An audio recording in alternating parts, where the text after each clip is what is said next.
त्या शिवाजी पार्कात लावरे तो व्हिडिओचं कॅम्पेन राज ठाकरेंनी केलं। त्याच ठिकाणी आता मोदींबरोबर स्टेज शेअर करणार आहेत ते, आणि ते देखील ठाकरेंच्या विरोधात त्या ठिकाणी बोलतात। बघा, या निवडणुकीनंतर महाराष्ट्रातले काही दुकानं बंद होणार आहेत।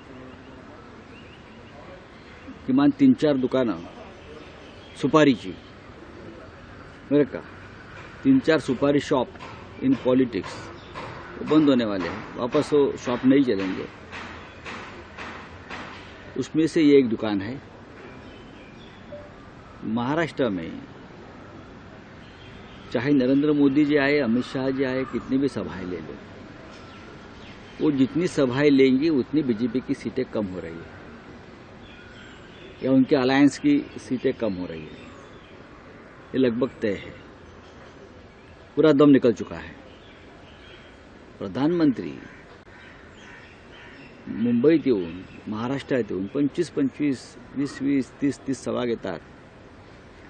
मग तुम्ही 10 वर्ष काहीच काम केलं नाही ना। लोकांना मूर्ख बनवण्यासाठी तुम्ही आता येत आहे। आपण तर विकास केला असता, आपण महाराष्ट्रासाठी काही चांगल्या गोष्टी केल्या असत्या, तर अशा प्रकारे ज्यांनी तुम्हाला शिव्या घातल्या, महाराष्ट्रात पाय ठेवू देणार नाही म्हणून सांगितलं, त्यांना मांडीवर घेऊन बसावं नसतं लागलं।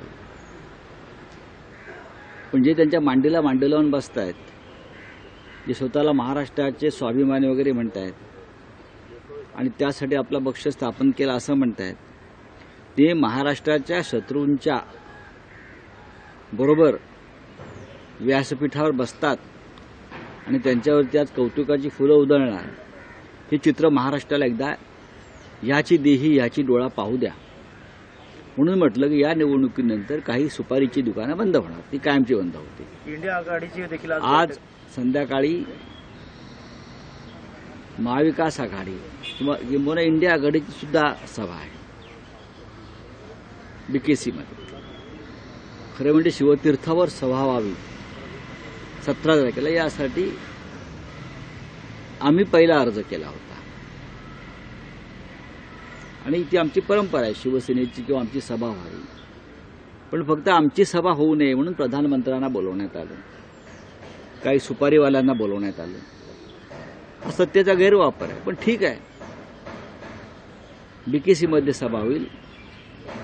या सभेला माननीय काँग्रेसचे अध्यक्ष मल्लिकार्जुन खरगे जी आहेत, अरविंद केजरीवाल आज 4 वाजता मुंबईत पोहोचतायत, माननीय उद्धव ठाकरे जी आहेत आणि शरद पवार साहेब आहेत, ते प्रमुख नेते आणि आमचे इतर अलायन्सचे नेते उपस्थित राहतील आणि सभा मोठी होईल। पत्रकार परिषद घेणार का त्या अगोदर, आणि अबू आझमी देखील दिसणार का त्याच्यामध्ये? उद्या सकाळी 10 वाजता पत्रकार परिषद महाविकास आघाडीची हॉटेल ग्रँड हयातमध्ये आहे उद्या सकाळी, आणि त्यात हे तिन्ही महाविकास आघाडीचे सर्व नेते उपस्थित राहतील। सर, इंडिया अलायंस की बैठक है आज मुंबई में। अरविंद बैठक में रैली है, तो सभी लीडर्स आ रहे हैं। अरविंद के बहुत बड़ी रैली आज BKC में। प्रचार समाप्त होगा कल, तो आज शाम को एक्चुअली हमने शिवाजी पार्क के लिए तैयारी की थी। BMC के पास हमारी पहली अर्जी थी, लेकिन ये उनका रोना धोना शुरू होता है बीजेपी और उनके अलायंस का। उनके हाथ में सत्ता है, तो प्रधानमंत्री जी के नाम पर वो शिवाजी पार्क ले लिया। रोकने के लिए हमें डर गए ना, वो डरी हुई पार्टी है बीजेपी। और तो हमने फिर BKC में हमारी सभा आज होगी। खरगे जी है, मल्लिकार्जुन खरगे जी है, उद्धव ठाकरे जी है शिवसेना पक्ष प्रमुख, अरविंद केजरीवाल जी खास आ रहे हैं दिल्ली से, अमृतसर से आ रहे हैं, शरद पवार साहब है, और रैली बहुत बड़ी होगी और चारों नेता जनता को संबोधित करेंगे। चाहे मुंबई में प्रधानमंत्री हो या और कोई हो, हमें फर्क नहीं पड़ता। सर, राज ठाकरे जी PM मोदी के साथ स्टेज शेयर करने वाले, ये तो बहुत बड़ा, उन्होंने सवाल उठाए थे पहले PM मोदी। नहीं, सवाल तो उनको हमेशा किसी न किसी के बारे में उठते रहते हैं, लेकिन उनका एक स्पेशलिटी है, जिनके बारे में सवाल उठाते हैं उनके साथी वो चले जाते हैं। उत्तर भारतीयों के खिलाफ बीजेपी ने भी उनके पास उनसे रिश्ता तोड़ा था कि ये लोग हिंदी भाषिकों के ऊपर हमले करते हैं, राज ठाकरे के लोग। लेकिन आज नरेंद्र मोदी उनके साथ बैठेंगे। एक व्यभिचार है पॉलिटिकल। जैसे बहुत से भ्रष्टाचारियों को अपने साथ लेकर बीजेपी चुनाव जीतना चाहती है, वैसे जिस पार्टी के नेता ने ये कहा था कि मैं नरेंद्र मोदी और अमित शाह को महाराष्ट्र में पांव रखने नहीं दूंगा, यह आह्वान किया था।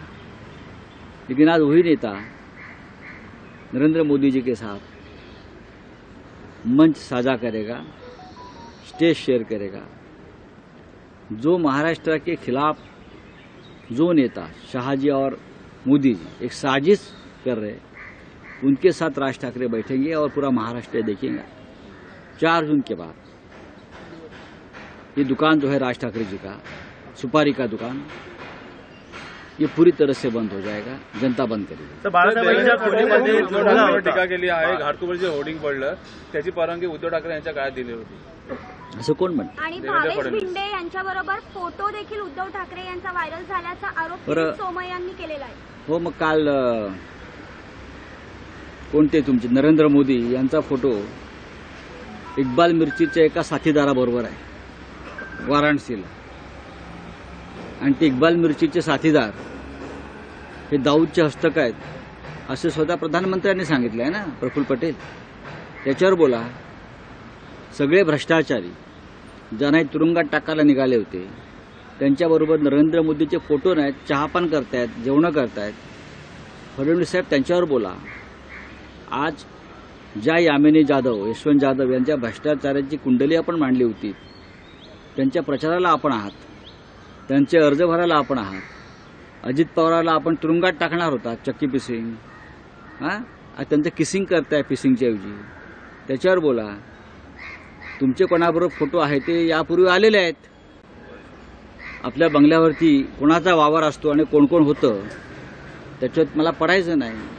आपल्याकडे आपल्या कुटुंबाचे फोटो कोणाबरोबर असतात, फोटो येतात, लोक येतात गर्दीमध्ये, फोटो काढतात। आपण सार्वजनिक जीवनामध्ये आहोत हे ते विसरलेले दिसतात। महाराष्ट्रामध्ये जशी नरेंद्र मोदी अमित शाह यांच्या विरुद्ध एक लाट आहे, त्याच्यापेक्षा जास्त लाट जर कोणाच्या असेल कोणाच्या विरोधात, तर ती देवेंद्र फडणवीस यांचं ढोंग आणि भंपकपणा विरुद्ध आहे। महाराष्ट्रात भारतीय जनता पक्षाचे सगळ्यात जास्त नुकसान देवेंद्र फडणवीस यांच्यामुळेच होत आहे। लोक त्यांना हेट करतात, तिरस्कार करते राज्याची जनता, हे तुम्हाला 4 जूनला कळेल। सर अमित शाह जी ने कहा है कि जिन्होंने आर्टिकल 370 के ऊपर सवाल खड़े किए, जिन्होंने राम मंदिर के ऊपर सवाल खड़े किए, वो 40% से ज्यादा सीट नहीं ला पाएंगे। अमित शाह जी को बोलने दो। इस देश में किसी ने भी आर्टिकल 370 के ऊपर सवाल नहीं खड़ा किया है, ये सवाल खुद आप खड़ा कर रहे हैं। गौतम अडानी को कश्मीर की जमीन आप बेच रहे हो, और 370 देश के लिए नहीं निकाला है आपने, सिर्फ गौतम अडानी को वहाँ की प्राइम लैंड, प्राइम लोकेशन बेचने के लिए आपने 370 निकालने की कोशिश की है, और पूरा फायदा 370 निकालने का वहाँ की जनता को या देश को नहीं है। तो गौतम अडानी बीजेपी का सबसे बड़ा फाइनेंसर, उनको हो रहा है। अमित शाह जी उसके ऊपर जवाब दीजिए। सर, इसी को लगकर एक सवाल ये है कि अमित शाह ने कहा कि अगर हमें कॉन्स्टिट्यूशन बदलना होता तो हम 10 साल में बदल सकते थे, लेकिन हमने बहुमत का कभी दुरुपयोग नहीं किया। बहुमत का सबसे बड़ा दुरुपयोग इस देश में किसी ने किया होगा तो भारतीय जनता पार्टी ने किया है। बहुमत, जिसे हम 5वीं बहुमत बोलते हैं, राक्षसी बहुमत बोलते हैं, तो जनता ने आपको दिया था, उसका सबसे बड़ा दुरुपयोग अमित शाह जी और नरेंद्र मोदी जी ने किया है, और अपने स्वार्थ के लिए किया है, देश के लिए नहीं किया है। चलो, लोकशाही मराठी ऐका, पहा, जागरूक रहा।